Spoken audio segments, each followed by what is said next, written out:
이 시간 함께 보실 성경 말씀은 누가복음 1장 39절에서 56절까지의 말씀입니다. 신약 87쪽에 있는 누가복음 1장 39절에서 56절까지의 말씀입니다.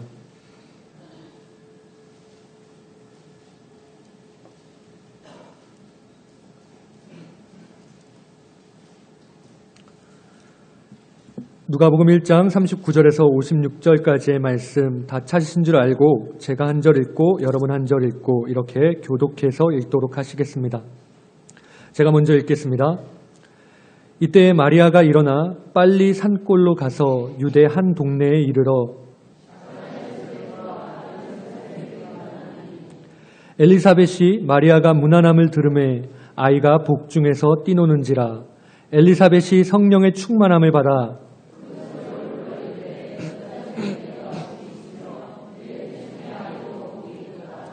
내 주의 어머니가 내게 나아오니 이 어찌된 일인가?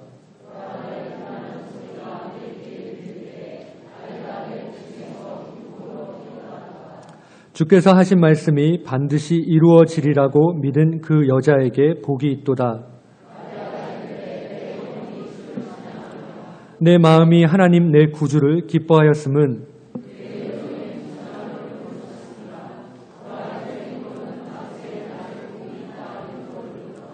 능하신 이가 큰 일을 내게 행하셨으니 그 이름이 거룩하시며 그의 팔로 힘을 보이사 마음의 생각이 교만한 자들을 흩으셨고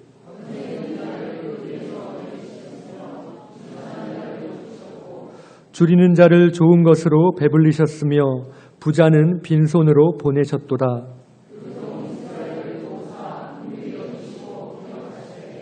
우리 조상에게 말씀하신 것 같이 아브라함과 그 자손에게 영원히 하시리로다 하니라.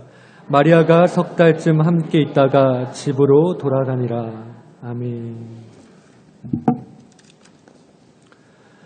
네, 오늘 이 시간에는 누가복음 1장 39절에서 이 56절까지의 말씀을 통해 찬양과 기쁨의 이유, 찬양과 기쁨의 이유라는 제목으로 여러분과 함께 말씀의 은혜를 나누도록 하시겠습니다.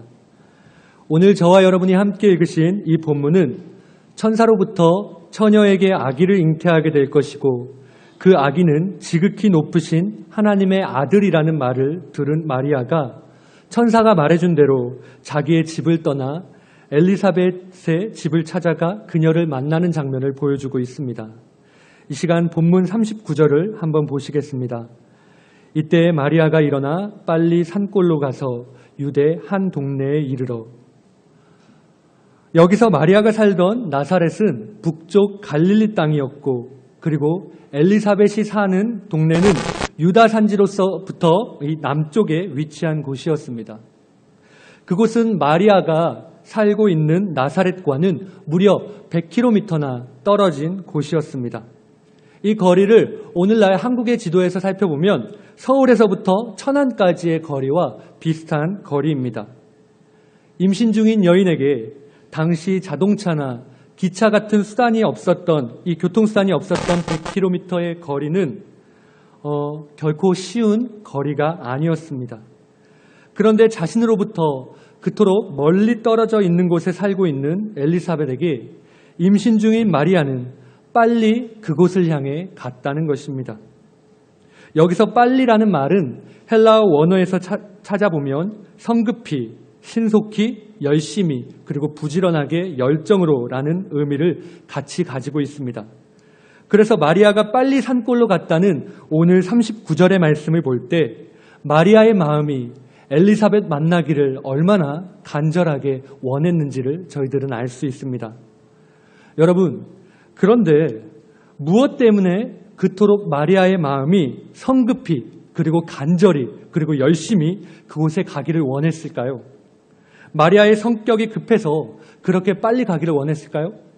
아니면 나사렛 사람들이 자신이 임신한 사실을 알게 될까봐 그래서 자신의 임신한 사실을 숨기기 위해 그렇게 빨리 그곳을 빠져나온 것일까요? 만약 마리아의 마음이 그랬다면 그녀는 엘리사벳을 만나고 난 뒤 3달 후에 다시 집으로 돌아오지는 않았을 것입니다. 마리아가 엘리사벳이 있는 곳으로 빨리 가보기를 원했던 것은 마리아 자신에게 행하신 하나님의 역사하심이 가브리엘 천사의 말처럼 친척 엘리사벳에게도 임했다는 그 놀라운 사실을 확인하고 함께 그 기쁨과 놀라움을 나누고 싶었기 때문입니다. 여러분에게도 오늘 마리아처럼 서둘러 만나기를 원하는 기쁨의 날이 있으십니까? 저는 그 날이 주일이시기를 소망합니다. 주일은 우리에게 기쁨과 놀라움의 날입니다. 그리스도인만이 누릴 수 있는 복된 날 중에 하나는 그리고 그러한 마음 중에 하나는 주일이 빨리 왔으면 하고 생각하는 것일지도 모르겠습니다. 오늘 주일 예배를 드리기 위한 여러분의 발걸음은 어떠셨습니까? 건강하고 바람직한 교회는 교인들이 주일을 기다리는 교회입니다. 하나님의 말씀을 듣고 하나님의 말씀을 배우고 또 그것들을 붙들고 기도하며 하나님이 정하신 이 주일을 성실히 지키며 나갈 때 우리와 동행하시는 주님을 만나고 또 주일은 마리아가 엘리사벳을 만날 때 그랬듯이 우리에게 놀라움의 날이 될 것이고 또 우리에게 기쁨의 날이 될 것입니다. 이 시간 마리아가 엘리사벳 만나기를 간절히 원했던 것 같이 주일이 매일 기다려지고 주일날 모인 우리 성도들의 교제가 찬양이 되는 은혜가 우리 창대교회 가운데 있기를 소망합니다. 오늘 나사렛에서 유대의 산골에 사는 엘리사벳의 집에 이른 마리아는 이제 엘리사벳을 만나게 됩니다. 그때 마리아를 만난 엘리사벳에게는 평소와는 전혀 다른 느낌을 가지고 있었습니다. 오늘 본문 41절을 보시면 엘리사벳이 마리아가 무난함을 들음에 아이가 엘리사벳의 태중에서 뛰노는지라 라고 말씀하고 있습니다. 엘리사벳의 뱃속에 아이가 마리아를 보자마자 엄마의 뱃속에서 뛰어놀았다는 것입니다. 여러분, 제가 인터넷을 찾아보니까 대체로 산모의 뱃속에서 아이의 움직임을 느끼는 때가 그 태동의 시기가 초산일 경우에는 대략 임신 18주에서 22주 사이 약 임신 5개월 정도의 때라고 합니다. 오늘 마리아를 만난 엘리사벳은 임신 6개월을 넘길 때였습니다. 그렇기 때문에 엘리사벳의 뱃속에 아기가 뛰어놀았다는 것은 지극히 자연적인 현상일 수도 있습니다. 그러나 누가가 이런 자연적인 것 같은 현상을 특수한 사건으로 기록하고 있는 것을 볼 때 누가는 이것이 자연적인 현상이 아니라 특별한 하나님의 역사로 기록하고 있음이 분명합니다. 엘리사벳의 뱃속에서 그리스도의 길을 예비하는 요한이 기뻐하고 뛰어놀며 마리아의 뱃속에 있는 그리스도의 방문을 맞이하고 있는 것입니다. 마리아의 뱃속에 있는 그리스도가 엘리사벳의 뱃속에 있는 세례 요한에게 너무나도 큰 기쁨이 되었다는 것입니다.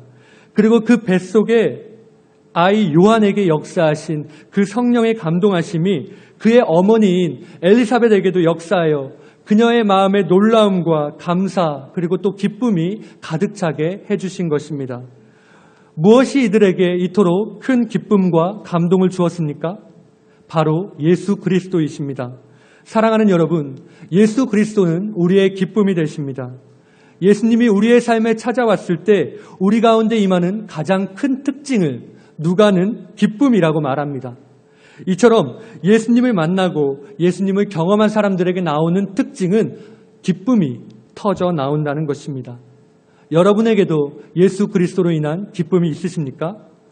예수 그리스도로 인해 기뻐하고 예수 그리스도로 인해 즐거워하고 예수 그리스도로 인해 날마다 감사하는 삶의 모습이 우리 가운데 있습니까?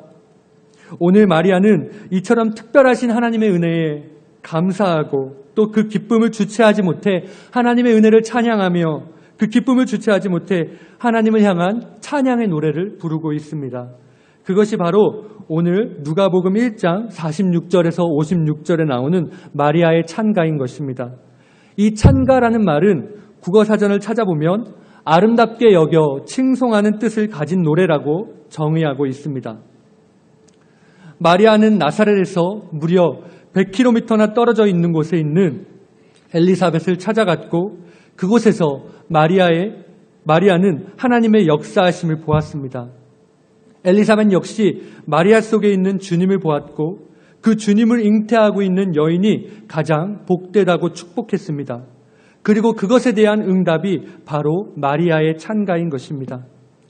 마리아는 자신이 하나님을 향해 부르는 이 찬양을 통해 자신의 찬양과 기쁨의 이유를 노래하고 있습니다. 마리아에게 있어 찬양과 기쁨의 이유는 무엇일까요? 오늘은 이 마리아의 찬양을 통해 죄송합니다. 우리가 그리스도인으로서 왜 하나님 앞에서 찬양해야 하고 또 왜 그리스도 앞에서 우리가 기뻐해야 하는지 하나님 앞에 드리는 찬양과 기쁨의 이유를 다시 한번 생각해 보시는 시간이 되시기를 소망합니다. 여러분, 비천한 우리를 하나님께서 돌보심이 우리의 기쁨이 됩니다. 하나님을 찬양하며 하나님이 기뻐한다고 고백한 마리아는 그 첫 번째 이유를 다음과 같이 밝히고 있습니다. 오늘 본문 48절을 함께 읽어보도록 하시겠습니다. 오늘 본문 누가복음 1장 48절입니다. 함께 읽겠습니다. 그의 여종의 비천함을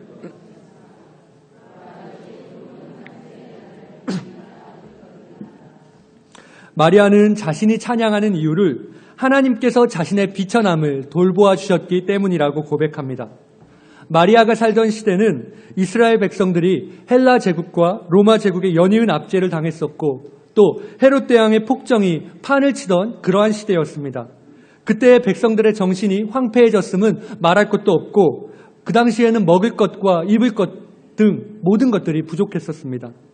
또한 당시 마리아는 보잘것없는 나사렛이라는 동네에 살았었고 또한 목수의 아내가 되어서 평생 나사렛에서 가난과 씨름하며 그렇게 비천하게 살 수밖에 없는 그러한 처지에 있는 여자였습니다. 그런데 그런 그녀가 하나님의 아들이신 예수 그리스도를 잉태케 되는 은혜를 입게 된 것입니다. 그토록 가난하고 초라하고 보잘것없고 지극히 낮은 자리에 있었던 이 여자가 하나님의 은혜를 입어 그녀의 인생이 순식간에 가장 비천한 인생에서 가장 복되고 영광스러운 인생으로 변하게 된 것입니다. 하나님께서 오늘 마리아처럼 비천하게 보이는 사람을 통해 역사하시는 것은 하나님이 일하시는 방법 중에 하나입니다. 여러분, 우리 스스로를 돌아보면 우리가 어떻게 하나님의 은혜를 입은 자가 될 수 있었겠습니까? 우리는 하나님 앞에 어떤 의로움도 드러낼 수 없는 존재이고 또한 우리는 하나님 앞에 심판받아야 할 그런 심판받아 마땅한 존재일 뿐이었습니다. 그러나 하나님은 이처럼 주님 앞에 심판받아야 할 그러한 비천한 존재인 우리의 죄를 대신 담당하시기 위해 당신의 아들이신 독생자 예수 그리스도를 우리에게 보내주셨고 그래서 아무 죄도 없으시고 아무 흠도 없으신 그 위대하신 분은 우리를 대신해서 십자가에서 우리 대신 형벌을 감당하셨습니다. 그리고 그분이 우리를 대신해 십자가의 형벌을 감당하심으로 우리의 죄를 사하여 주셨을 뿐만 아니라 우리를 하나님의 자녀의 반열에 올리셨습니다. 여러분, 이러하신 하나님의 은혜가 우리에게 가당키나 한 은혜입니까? 그러나 하나님은 이처럼 하나님 앞에 무엇 하나 내세울 것 없고 자격 없는 그러한 우리를 부르셨고 우리를 당신의 자녀로 삼아주셨습니다. 그래서 고린도전서 1장 27절에서 29절의 말씀은 오늘 우리에게 다음과 같이 말씀하고 있습니다. 이 시간 고린도전서 1장 27절에서부터 29절까지의 말씀도 저와 여러분이 함께 읽어보도록 하시겠습니다. 함께 읽겠습니다. 그러나 하나님께서 세상에 미련한 것들을 택하사 지혜 있는 자들을 부끄럽게 하려 하시고 강한 것들을 부끄럽게 하려 하시며 하나님께서 세상에 천한 것들과 멸시받는 것들과 없는 것들을 택하사 있는 것들을 폐하려 하시나니 이는 아무 육체도 하나님 앞에서 자랑하지 못하게 하려 하심이라. 여러분, 우리가 하나님 앞에서 자랑할 수 없는 것은 우리가 하나님의 택하심을 받은 것이 우리의 지혜나 우리의 강함이나 우리의 있음에 있는 것이 아니라 우리의 미련함과 우리의 약함과 우리의 비천함과 우리의 멸시받음과 우리의 없음으로 인한 것이기 때문입니다. 하나님은 세상의 천한 것들이라는 취급을 받는 미련하고 약한 자들을 선택하셨습니다. 그리고 이들을 통해 하나님의 역사하심이 그들의 능력 하나님의 역사하심이 그들의 능력이 아닌 하나님의 능력에서 비롯되는 것임을 분명하게 보여주셨습니다. 미련하고 약한 사람들은 자신들의 재능이나 지식 때문에 하나님이 자신들을 선택하셨다는 말을 입 밖에 낼 수가 없습니다. 하지만 하나님은 그런 세상에서 멸시받는 사람들을 선택하셔서 위대한 인물로 바꾸셨습니다. 여러분, 사람들의 재능과 사회적인 신분 혹은 지식에 뛰어남은 하나님의 선택과는 아무런 상관이 없습니다. 지혜가 있다고 해서, 재주가 있다고 해서 하나님 나라에 들어갈 수 있는 것이 아니고, 돈과 권력이 있다고 해서 하나님 나라에 들어갈 수 있는 것도 아니고, 뛰어난 외모와 인기가 있다고 해서 하나님 나라에 들어갈 수 있는 것이 아닙니다. 하나님의 나라는 오직 예수 그리스도를 믿음으로 들어갈 수 있는 것입니다. 따라서 그 어느 누구도 하나님의 구원에 있어 자신의 업적이나 공로를 내세울 수가 없습니다. 우리가 우리의 구원을 위해 할 수 있는 일은 아무것도 없습니다. 그렇기 때문에 이 하나님의 특별한 은총을 받을 만한 어떠한 조건도 없었던 이 비천한 여종 마리아에게 주신 이 하나님의 은혜에 우리는 기뻐할 수밖에 없는 것입니다. 사랑하는 여러분, 저와 여러분은 얼마나 우리에게 구원을 주신 하나님의 은혜에 감사하고 있습니까? 얼마나 하나님 앞에 구원받을 만한 어떠한 조건도 충족할 수 없는 우리를 단 한 번도 내치지 않으시고 우리 곁에서 늘 우리를 돌보아 주시는 하나님께 우리는 얼마나 감사하고 있습니까?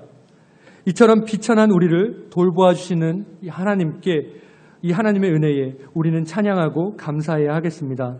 오늘 이 시간 마리아의 고백과 같이 비천한 우리를 돌보아 주시는 하나님의 은혜에 감사하는 저와 여러분이 되시기를 소망합니다.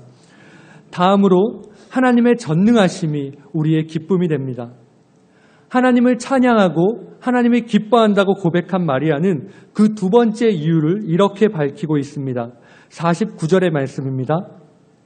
능하신 이가 큰 일을 행하셨으니 그 이름이 거룩하시며, 여기서 능하신 이는 구약 성경에서 엘샤다이, 전능하신 가장 강력한 전능자 하나님으로 표현되며 하나님을 지칭하는 용어로 사용되었던 말입니다. 여러분, 창세기 17장을 보시면 아브라함이 99세 때 여호와께서 아브라함에게 나타나서 그에게 나는 전능한 하나님이다. 너는 내 앞에서 완전하게 행하라고 말씀하십니다. 여기서 나오는 이 전능하신 하나님이 오늘 마리아가 찬양으로 고백하고 있는 능하신 이와 같은 의미라고 할 수 있습니다. 75세에 내가 너로 큰 민족이 되게 하고 내 이름을 창대하게 할 것이라는 하나님의 약속의 말씀을 받고 고향 친척과 아버지의 집을 떠난 아브라함은 하나님의 약속을 받았지만 20년이 넘는 세월이 지나도록 하나님의 약속대로 큰 민족을 이루게 할 자식은 생기지 않았습니다. 그래서 한때는 그 아내의 여종에게서 아들 이스마엘을 얻는 실수를 범하기도 했습니다. 그러나 이처럼 아브람과 사레가 하나님의 약속을 기다리지 못하고 하나님 앞에 죄를 짓는 가운데서도 전능하신 하나님께서는 아브람을 아브라함이라고 하시며 또 사레를 사라라고 하시며 그들로 하여금 여러 민족의 부모가 될 것임을 다시 한번 확인시켜 주셨습니다. 뿐만 아니라 100세인 아브라함과 90세의 사라에게 아들 이삭을 주셨습니다. 여러분, 이분이 바로 전능하신 하나님이십니다. 너로 하여금 큰 민족을 이루겠다고 말씀하시고 100세의 나이에 아기를 가질 수 없는 그 나이에 아들 이삭을 주신 그 전능하신 하나님께서 이 처녀인 마리아를 통해서 예수 그리스도를 잉태케 하는 하나님의 큰 일을 이루신 것입니다. 사랑하는 여러분, 아브라함과 마리아에게 전능하셨던 그 하나님은 오늘 우리에게도 전능하신 하나님이십니다. 여러분, 하나님의 믿음이, 아브라함의 믿음이 처음부터 훌륭했습니까? 그것은 아니었습니다. 전능하신 하나님께서 그를 믿음의 아버지로 만들어 가신 것입니다. 그렇기 때문에 여러분, 저희들에게도 소망이 있습니다. 저희가 비록 아브라함처럼 약속의 말씀을 받고서도 여전히 순종하지 못하는 그러한 상태에 있지만, 그렇다 할지라도 지금부터라도 저희들이 하나님의 말씀 앞에 바르게 살아가면서 하나님 앞에 더욱더 나아가기를 소망하면 이 전능하신 하나님께서는 우리를 충분히 새롭게 만들어주신다는 것입니다. 그렇기에 이처럼 전능하신 하나님 앞에 우리가 할 수 있는 일은 그토록 전능하신 하나님을 찬양하고 또 그토록 전능하신 하나님을 기뻐하는 일인 것입니다. 전능하신 하나님이 행하신 큰 일은 바로 예수 그리스도를 말씀하는 것입니다. 죄로 인해 하나님 앞에 설 수 없었던 죄인인 우리를 구원하시기 위해 예수님은 지극히 낮아지신 모습으로 이 땅에 오셨고 하나님의 아들이 진정한 인간이 되기 위해 여인의 몸에 잉태되셨습니다. 예수님이 이 땅에 오신 것은 끊어졌던 하나님과 우리와의 관계를 회복시키기 위해 오셨고 인간의 죄로 인한 고통과 저주에서 우리를 깨끗하게 하시기 위해 이 땅에 오셨습니다. 하나님의 아들이신 예수님이 오심으로 말미암아 마음의 생각이 교만한 자들을 흩으셨고 강한 자가 이기고 승리하던 이 세상에서 비천한 자가 높임을 받고 줄이는 자가 배부르게 되고 억눌림을 받던 자가 구원함을 얻게 되는 이 놀라운 반전의 역사가 일어나게 되는 것입니다. 마리아에게 일어났던 이 반전이 마리아에게 일어났던 이 하나님의 큰 일이 오늘 우리에게도 일어나게 된 것입니다. 여러분, 오늘날 그리스도인으로서 이 땅 가운데 살아가는 우리의 모습은 너무나도 연약하기 그지없습니다. 여기 계신 분들은 그런 분들이 없으시겠지만 오늘날 세상에서 그리스도인이라 불리는 사람들 가운데는 조그마한 어려움에도 방황하고 또 하나님을 의심하고 결국에는 심지어 신앙을 포기하는 모습까지 나타나고 있습니다. 그리고 세상은 또 그리스도인들을 향해 얼마나 많은 손가락질과 비난을 퍼붓고 있습니까? 우리는 세상이 바라보는 그리스도인들에 대한 시선 때문에 또 얼마나 우리 스스로의 정체성을 지키지 못하고 있습니까? 아니, 오히려 우리는 세상과 동화되어서 세상과 그리스도인인 자신을 구분하지 못할 정도로 세상과 타협하며 세상과 어울리며 그렇게 살아가고 있는 모습이 우리의 모습은 아닙니까? 이처럼 세상에 겁을 내고 두려워하며 위축되어 그리스도인으로서의 삶을 살아가지 못하는 삶을 살아가면서 우리 스스로 어떻게 우리가 하나님의 큰 일을 받은 자라고 할 수 있겠습니까? 여러분, 임신한 마리아의 모습을 다시 한번 살펴보시기 바랍니다. 처녀인 마리아에게 하나님은 내가 잉태하여 아들을 낳을 것이라고 했습니다. 당시 처녀인 여자가 아기를 갖게 된다는 사실이 알려지게 되면 아마 그녀는 돌로 쳐 죽임을 당하게 되었을 것입니다. 그뿐이겠습니까? 이 사실이 알려지게 되는 날에는 아마도 자신과 결혼하기로 약속했던 이 자신이 사랑하는, 자신이 목숨만큼 귀하게 여기는 이 약혼자에게 버림을 받을지도 모르는 상황이었습니다. 그러나 이처럼 상상할 수도 없는 이 큰 일을 제안받은 그 하나님의 제안에 이 대단한 믿음의 여자가 무엇이라고 대답합니까? 주의 여종이오니 말씀대로 내게 이루어지이다. 주의 여종이오니 말씀대로 내게 이루어지이다. 또한 그뿐이겠습니까? 앞으로 예수님을 낳기까지 이 여인의 삶은 결단코 순탄하지 않았을 것입니다. 그러나 그러한 상황에서 마리아의 태도는 어땠습니까? 마리아가 두려워했습니까? 아니면 자신의 임신 사실을 숨기기 위해 세상 사람들로부터 자신이 임신한 것을 알지 못하게 하기 위해 전전긍긍했습니까? 아니면 자신에게 이처럼 감당하기 어려운 그러한 하나님의 순종의 요구에 불평했습니까? 아니면은 하나님을 원망했습니까? 아니요. 오히려 마리아는 자신을 통해 이루실 하나님의 그 놀라운 큰 일에 할렐루야라고 하며 하나님을 기뻐하고 하나님을 찬양하였습니다. 이 기쁜 일을 하루빨리 나누고 싶은 마음이 얼마나 간절했었는지 임산부가 100km가 넘는 길을 하루같이 빨리 가서 자신과 엘리사벳을 통해 이루실 그 하나님의 큰 일을 기뻐하고 찬양했습니다. 마리아에게 있어 자신의 몸을 통해 출생될 그리스도는 처녀인 자신에게 닥치게 될 비난과 멸시도 감수할 수 있는 찬양의 대상이었던 것입니다. 여러분에게 있어 예수 그리스도는 어떤 분이십니까? 예수님은 우리의 찬양과 기쁨의 이유가 되십니다.